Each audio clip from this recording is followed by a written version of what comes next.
Assalamualaikum warahmatullahi wabarakatuh. Sampurasun. Wargi-wargi baraya pecinta dongeng Sunda aduh di mana bayayana. Alhamdulillah kalayan kudrat ilahi robbi qadarati nu maha kawasa urang sadayana tiasa ditepang dangu deui sareng sim kuring Kang Tile dina acara carita Sunda tanapi dongeng Sunda nyaeta urang nuluykeun hanca carita anu katunda dina judulning carita awewe kajajaden anu mana ieu carita teh hasil buah karya atanapi karangan Amburos ti Palihan Bandung.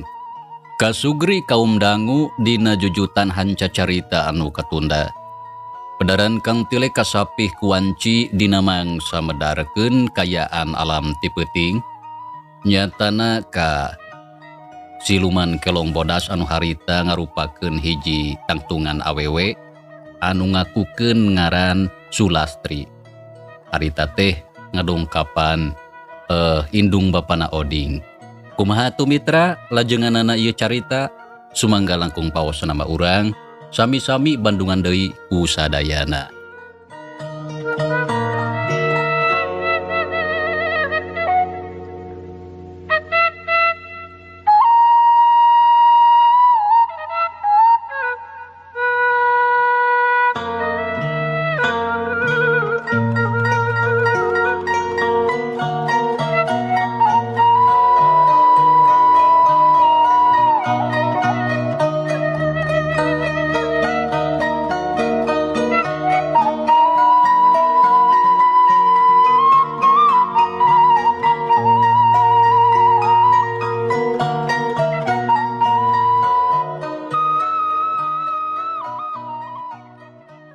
Kira-kirana bakal sabaraha laminya di dituna teh Bapak? Nya atuh duka teuing da ngaranna oge digawe. Nya eta mah bisa sabulan atawa 2 bulan gumantung kana rengsena pagawean. Walon Mbah Mod bari neuteup ka eta awewe. Sedengkeun Ma Omoh teu pipilueun ngomong jempe bae ngabandungan kanu keur gunem catur. Ari eta awewe barang ngadenge jawaban kitu teh puguh bae ngajenghok. Hatena ngarasa hanjelu lantaran jelas ayeuna mah Oding anu rek diala nyawana tetela keur eueuh di imah. Samalah teuing iraha balikna keur sajongjongan eta awewe ngahuleng.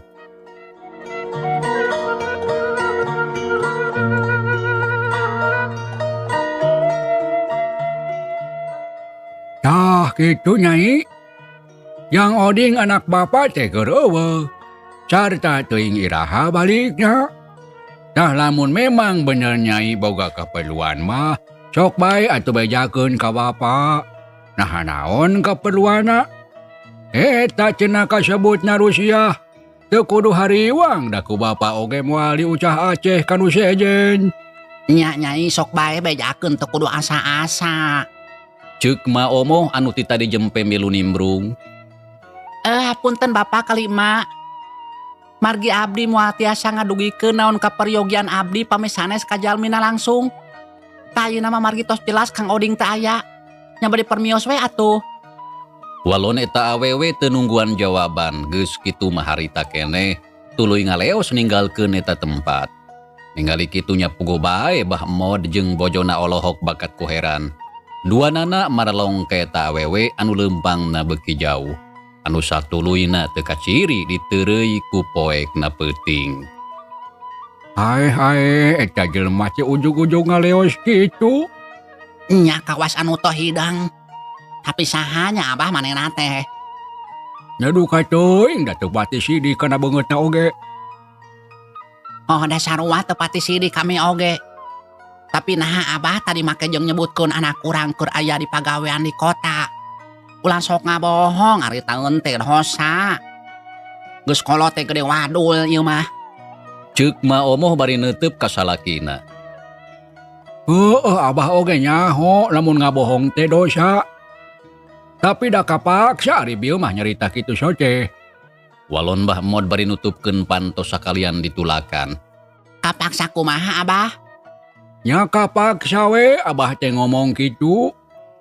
Lantaran teu bisa lamun kudu ngabejakeun anu sabenerna di mana ayana anak urang. Ari sabab abah teu apal ka manehna.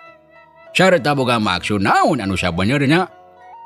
Dina hal ieu mah ieu. Urang teh ulah gagabah nyarita. Komo deui ka jalma anu saliwat palaur manehna boga niat anu teu hade ka anyak urang. Jawab Bahmod nyaritana daria pisan. Pinter oge geuning abah teh. Be eta make nyebut kitu. Sok padahal urang teh hirup geus 10 tahun ilana babarengan. Tapi kakaranya ahonya lamun abah teh pinter. Anu mata kitu da biasa nama geuning abah teh sok lila mikir lamun naon teh. Tapi bieu mah nyaan pinter abah teh lantaran langsung menang akal. Teu nyebutkeun anu sabanarna. Tembal mah omoh muji kanu jadi salakina. Sabab abah ngarasa curiga ka eta awewe. Palaur manehna teh boga niat anu teu hade. Jadi kapaksa abah ngabohong. Alus we abah sok sanajan ngabohong dosa oge. Tapi sigana ukur kitu mah moal gede teuing dosana. Dari anu gede dosana mah kawasna jelema anu sok ngadahar duit rakyat. Sugan we kitu atuh dosa abah ngabohong teh teu gede teuing. Hayu urang sare deui tunduh abah mah ieu teh. Jeung deui isuk bisi kaberangan hudang.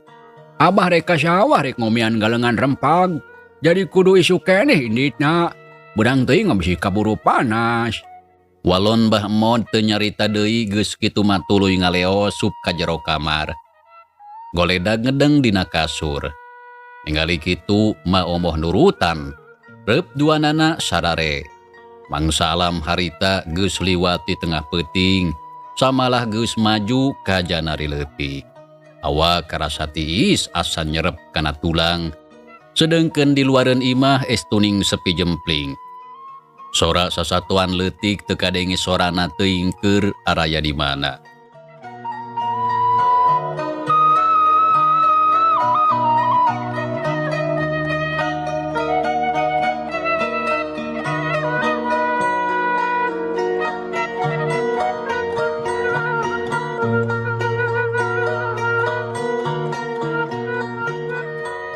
Mitra kaum dangu, tunda heula kayaan di imah Bahmod. Ayeuna urang nyaritakeun deui Nyi Sawitri anu wujudna mangrupakeun saurang awewe ngora. Sabada ngadatangan ka imahna Oding sarta meunang beja lamun Oding keur aya di kota. Nyi Sawitri tuluy leumpang rurusuhan rek balik ka imahna.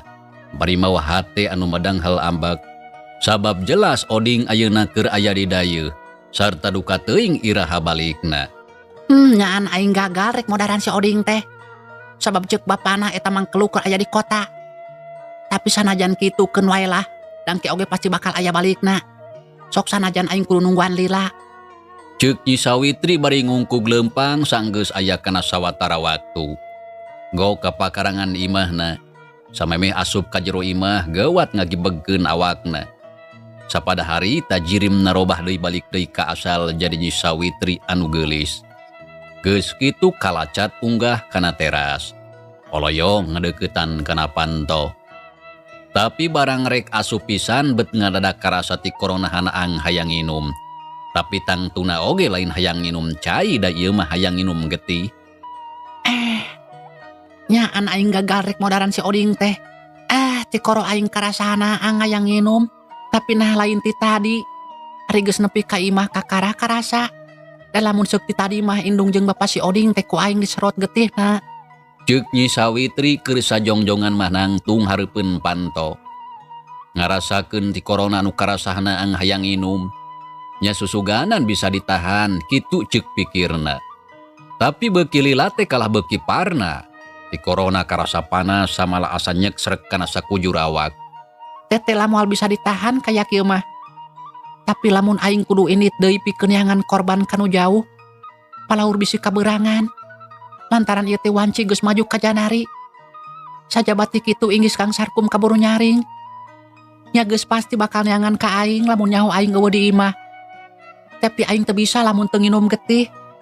Nyi Sawitri ngomong sorangan geus kitu tuluy nyurungkeun panto anu ti sajrutna tadi kaluar ti imah memang teu ditulakan. Sup ka jero gebrug panto dipeundeutkeun sakalian ditulakan. Geus kitu koloyong leumpang buru ka kamarek ningali salakina anu ti tadi ditinggalkeun. Kasampak Sarkum masih kene sare. Sirep anu digunakeun ku manehna teh tela ampuh pisan nepi ka Sarkum tibra teu inget kana nanaon. Untung Kang Sarkum can nyaring. Gek Nyi Sawitri diuk sisiran jang ngarasakeun ti korona nu karasahana ang hayang nginum. Jegoh batuk sakujur awakna mimiti karasa salungse. Geus moal bisa ditahan kaya kieu mah. Ayeuna keneh aing kudu nginum getih seger lantaran lamun teu bakal cilaka. Jung Nyi Sawitri nangtung red ka salakina nu keur sare. Teu lila ngaleos indit gura-giru kaluar ti kamar. Serog ka patengahan, kebat ka tukang, kolotrak muka panto. Jurut turun ka pipireun imah terus leumpang muru ka kandang domba. Teu lila geus nepi regeureun panon melong ka domba anu keur darpa.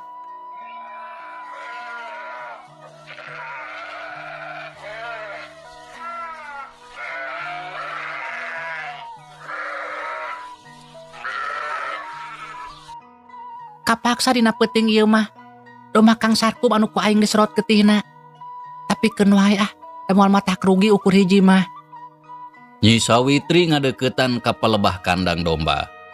Nya bareng jeung kitu korejat domba anu keur darpa teh carengkat kawasna maruaseun. Nya tuluy disarada patembalan jeung baturna. Ngadenge kitu puguh bae keheul. Sakadang domba jempes ya. Ceuk Nyi Sawitri panon mureleng ka domba anu keur ngajajar bari disarada. Sorana tarik kadenge kanu anggang kawantu keur aya dina kayaan peuting. Jempes ya domba. Mana teh bisa dipodaran kabeh ku aing. Ceuk Nyi Sawitri bibirna gegereyeman. Geus kitu kepoh domba anu keur ngajajar teh ditiup. Jep sapada harita. Sakadang domba jempek kabeh. Wayahna dina peuting ieu. Salah sahiji di antara maraneh kudu daek jadi mangsa aing. Cikikik Nyi Sawitri seuri. Panona ngaradak buringas mencerong ka salah sahiji domba anu pangdekeutna. Ragamang kana beheung domba syarat teu asa-asa grewek harita keneh beheungna digegel. Domba disada satarikna. Awakna abrug-abrugan hayang leupas. Sukuna dogdag totojer. Sedengkeun domba anu sejenna mah harita ukur naringalikeun tapi hiji oge eueuh anu disada. Ngaharuleng we kawas patung. Mitra kaum dangu. Tunda heula sakedeung Nyi Sawitri anu keur ngagegel beheung domba. Ayeuna urang malikan deui nyaritakeun heula si Kemed jeung si Uyeh anu tadi teh keur aya di Gaduronda. Si Duru nyang hareupan durukan bari ngarobrol. Men, ari si laing lapar henteu? Nanya si Uyeh bari ngareret ka si Kemed. Anu nagog digigireun bari ngelepus udud. Sakapeung leungeunna sok pluk-plek nepakan reungit anu nyerentetan. Nya komo we atuh lapar mah. Tapi naha make nanya kitu euy. Maneh boga dahareun. Lamun boga sok wing menta. Nyari boga mah henteu heueuh da teu mawa. Jeung deui peuting ieu mah ngaronda teh meuni eueuh anu mawa dahareun. Biasana mah Mang Umar anu sok mawa teh. Tapi geuning henteu nya peuting ieu mah. Jeung deui ka mana ri Pak RT biasana mah sok datang nganterkeun rokok jeung cikopi atawa naon bae. Nya Pak RT meuni eueuh ngelol-ngelol acan. Keur tibra sare mata kitu oge. Med, kumaha lamun urang meuleum sampe euy? Mana sampeuna? Tembal si Kemed bari nyuluhan durukan ku regang garing. Nya ngala atuh euy. Ngalah teh ngalah ka mana wan cik ieu mah. Make ngalah ka mana si laing mah? Ngalah we atuh ka kebona Kang Sarkum anu tukangeun imah. Apan loba sampeuna. Jeung deui sampeuna meuni ngeunah eta teh euy meuni muruh poy dicocolkeun kana gula kaung. Batuna cai kopi anu haneut keneh. Wah, moal teu nikmat eta mah. Nah moal nanaon lamun urang ngalah sampe ti nu Kang Sarkum? Ulah sok gagabah dina naon teh. Ulu ala kanu batur bari jeung teu bebeja heula. Palaur uing mah bisi jadi matak. Tanya si Kemed bari ngareret ka si Uyeh. Wah, moal pira ukur ngarabut sampo satangkal teu loba. Jeung deui da Kang Sarkum mah bager. Kajeun isukan dewek anu ngomong bebeja lamun urang ngalah sampe ti kebona. Anu matak geus hayu teu kudu loba mikir. Tuh tempo mempengseuna keruhay euy. Lamun meuleum sampe teh pasti tereh asak. Ari maneh uyeh. Rek ngalah sampe mah jik bae atuh sorangan. Ceuk si Kemet ngajurungkeun ka baturna sangkan indit sorangan. Ah hoream sorangan mah, mending oge hayu duaan. Walon si uyeh embung ditita sorangan mah. Lantaran manehna keung sok sieun aya awewe anu nanya deui cara tadi. Nya lamun urang duaan indit, saha anu ngajaga gaduh ronda? Apan ceuk Mang Umar jeung Mang Ocang oge. Urang duaan teh ulah indit ka mana? Piraku poho si laing teh? Alah, sakadar kadinya atuh da teu jauh euy moal lila. Geus hayu buru tong loba ngomong. Jeung deuykeun wae gaduh ditinggalkeun sakedeung mah da moal aya anu mangku ieu. Tembal si uyeh jung nangtung. Ningali kitu si Kemet eleh deet. Uniang nangtung gap kana batre kenceling harita duanana arindit rek ngajugjug ka kebon sarkum anu maksudna mah rek ngalah sampe keur beuleumeun.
Kaayaan harita geus maju ka janari.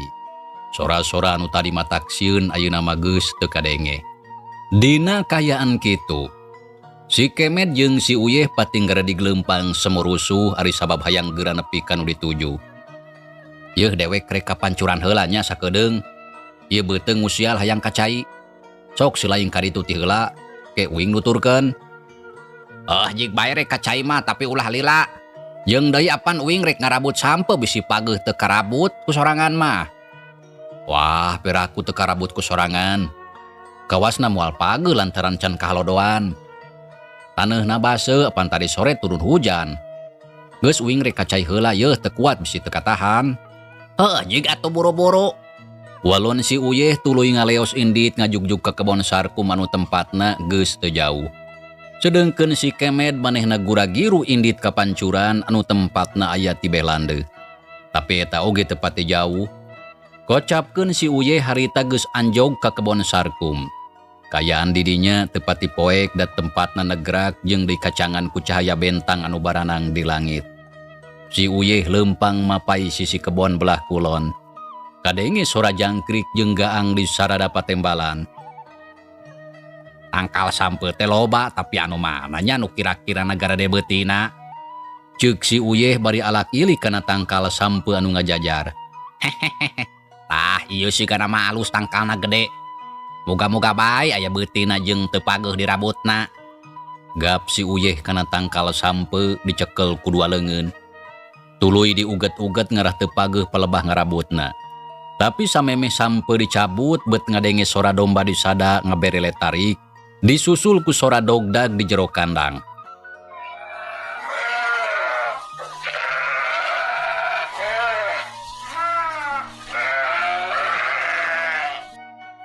Nah kunaon domba teh meuni dogdag kitu?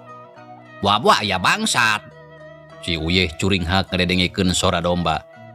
Alah buah heuh nya bangsat meureun rek maling domba boga Kang Sarkum. Kurang ajar kaya kieu mah teu bisa diantep sabab lamun domba aya anu maling. Pasti Kang Sarkum rugi. Ceuk si Uyeh teu mikir panjang sarta teu boga sangkaan nanaon. Salain ti nyangka ka bangsat anu rek maling domba. Cul tangkal sampu ditinggalkeun, nya tuluy gura-giru muru ka pelebah kandang domba anu memang teu pati jauh. Nya baranggok kadinya. Si Uyeh ngaranjug lantaran ningali saurang jalma anu keur dongko deukeut kandang. Sedengkeun leungeunna sidik nyeklan beuheung domba. Ningali kitu haok si Uyeh nyentak sorana tarik mata kreuwas. Saha hasil aing? Rek maling domba sia teh. Ceuk si Uyeh bari molotot tuluy nyampeurkeun. Ngadenge kitu nya puguh bae atuh jalma anu keur dongko teh ruaseun. Samalah nepi ke ngagurubug bakat ku kaget. Red ka si Uyeh anu harita teh geus ampir deukeut. Puguh bae ngajenghok anu lain dikieuna. Kitu deui si Uyeh oge sarua. Rag atuh si Uyeh ngarandeg keur sajongjongan duanana papelong-pelong itu ieu sarua reuasna. Samalah jajantung si Uyeh nepi ka asa aya anu ngadudut da puguh kaget anu taya hinggana. Cek Sawitri. Ceuk si Uyeh bari mencrong ka Nyi Sawitri. Anu sidik pisan katempo biwirna burahai beureum ku getih. Kabeneran kayaan di dinya teh caang mitra. Lantaran aya lantera anu ngahaja digantungkeun keur nyaangan kandang. Nya puguh bae atuh sok sanajan peuting, bisa sidik kalayan jelas kanu aya hareupeun. Cek Sawitri. Cek ngerobot beuheung domba. Ceuk si Uyeh kituna teh bari gugup awakna mending ngeleper. Rei bulu punduk pating puriding umur-umuran kakara harita ningali kajadian sarupa kitu. Aya saurang jalma anu nyerot getih domba. Matak pantes domba urang lembur loba anu paeh ayeuna si Uyeh nyaho. Lamun eta sakabeh pagawean Nyi Sawitri. Cek Sawitri. Cek teh manusia atawa lain? Si Uyeh tumanya deui bari jeung undur-unduran da puguh sieun anu lain dikieuna. Uyeh, jempe sia montong loba ngomong. Ceuk Nyi Sawitri matana buringas molotot ka si Uyeh. Puguh bae atuh si Uyeh teh gempeur jajantungna ratug tuur asa nyoroncon. Setan, jadi anjeun teh setan. Ceuk si Uyeh tuluy undur-unduran. Panon teu leupas melong ka Nyi Sawitri. Aing setan. Kulantaran ayeuna sia geus nyaho ka aing. Wayahna sia kudu modar Uyeh. Walon Nyi Sawitri gubrag beuheung domba dilepaskeun. Tuluy nyampeurkeun ka si Uyeh anu keur ngajanteng nangtung. Tingali kitu si Uyeh geuwat mundur, balicet malikeun awakna maksudna marek lumpat. Setan! Ceuk si Uyeh tapi bareng jeung kitu ukur sakilat awakna dirontok ti tukang ku Nyi Sawitri. Geblug si Uyeh labuh awakna ti beubeut kana lemah. Aduh! Rek ka mana sia teh Uyeh? Tanya Nyi Sawitri bari nindihan awak si Uyeh. Teu miceunan watu gerewek harita beuheung si Uyeh digegel satarikna. Si Uyeh ngagero tarik awakna adu glajer abrug-abrugan hayang leupas. Tapi ku Nyi Sawitri teu dilepaskeun samalah tuluy didekeman.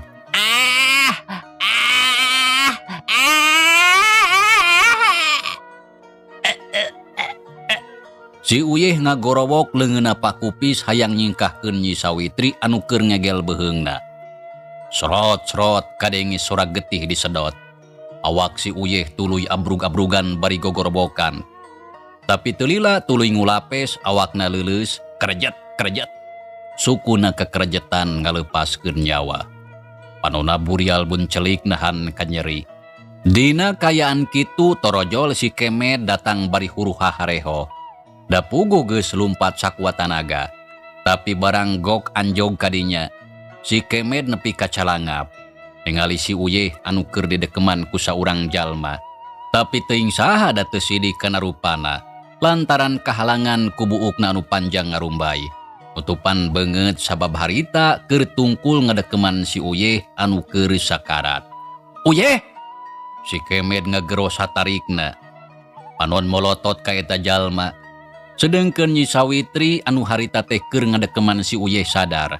Pamun didinya aya jalma sejen.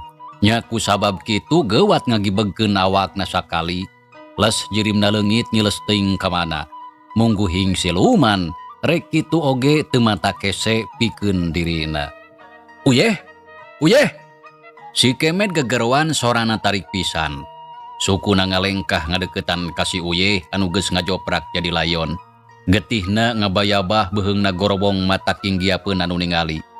Keur sajongjongan, si Kemed ngajanteng nangtung teu beda ti arca bakat ku soak. Nyaksian eta kajadian. Samalah batre anu dicekalna teu karasa ragrag kana lemah. Teu lila si Kemed sadar kana kayaan. Gorobok menta tulung. "Tolong! Tolong!" Si Kemed ngagorobok tarik menta tulung ka batur susuganan aya nu ngadenge. "Tolong! Tolong!" Si Kemed tuluy gogorobokan menta tulung. Bareng jeung kitu kolotrak panto imah muka torojol saurang jalma nu tayalian ti Sarkum kaluar. Tuluy nyampeurkeun bari satengah lulungu data di keur saretibra. "Aya naon? Heuy, aya naon?" Tanya Sarkum anu geus nepi ka pelebah dinya. Red ka si Kemed anu keur nangtung can usik tina tempatna. Puguh bae Sarkum kaget sarta can nyaho kanu harita keur kajadian. Ngan katingali aya saurang jalma nu keur ngajoprak tina lemah. "Kemed aya naon?" "Kang, itu si Uyeh, Kang." Jawab si Kemed curugna nunjuk ka pelebah si Uyeh anu geus jadi layon. "Heuh, kunaon si Uyeh?" Si Uyeh digegel jurig." "Ah, digegel jurig?" Sarkum kaget red ka si Uyeh anu keur ngajoprak. Breh sidik katempo beheungna gorowong baloboran ku getih. Ningali kitu puguh bae Sarkum ngaranjug. "Uyeh!" Ceuk Sarkum awakna mending ngeleper da bakat ku reuwas. Panon mencerong ka si Uyeh anu geus teu usik malih. "Uyeh! Uyeh!" Sarkum ngadeuketan lalaunan. Gog Cingogo gigireun layon. Ningali kitu si Kemed oge nurutan. Tuluy Cingogo gigireun Sarkum. Kang Sarkum, si Uyeh, Kang." Oh, tapi kunaon si Uyeh teh?" Hapan tadi geus disebutkeun digegel jurig." "Anu bener nyarita teh, Kemed?" "Bener, Kang. Piraku kuring ngabohong." Walon si Kemed bari ngareret ka Sarkum. Nya dina kayaan kitu torojol sababaraha urang tetanggana anu dareukeut harita daratang. Samalah aya nu bari mawa obor, berai atuh kayaan di dinya teh jadi caang. "Aya naon ieu teh euy? Aya naon?" Tanya saurang lalaki tengah tubuh tumanya bari hari weus-weus. Panon rutret ka Sarkum jeung si Kemed anu keur naragog Cingogo teu jauh ti layon. "Ieu mang sok geura tingali si Uyeh." Walon Sarkum bari ngareret kanu datang. "Kunaon si Uyeh teh jang Sarkum?" "Aya anu ngegel beheungna." "Ah, aya anu ngegel? Tapi digegel naon?" Tanya eta lalaki anu tayalian ti Mang Endin anu imahna kaparengan teu pati jauh ti imah Sarkum ngan ukur kahalangan ku opat suhunan. "Ya eta digegel jurig jog si Kemed mah. Lain kitu Kemed?" Tanya Sarkum ngareret ka si Kemed anu aya gigireun. "Nya bener kitu." "Nah, nya eta teh." Walon Mang Endin meni ngajenghok kitu deui anu sajena kaget anu lain di kieuna. Lantaran wancinya pialatan Bang Sami Tracak ieu carita urang tunda heula. Insyaallah kin urang lajengkeun deui hatur nuhun kana naon rupi paratosana. Wilujeng kantun. Wassalamualaikum warahmatullahi wabarakatuh. Permios.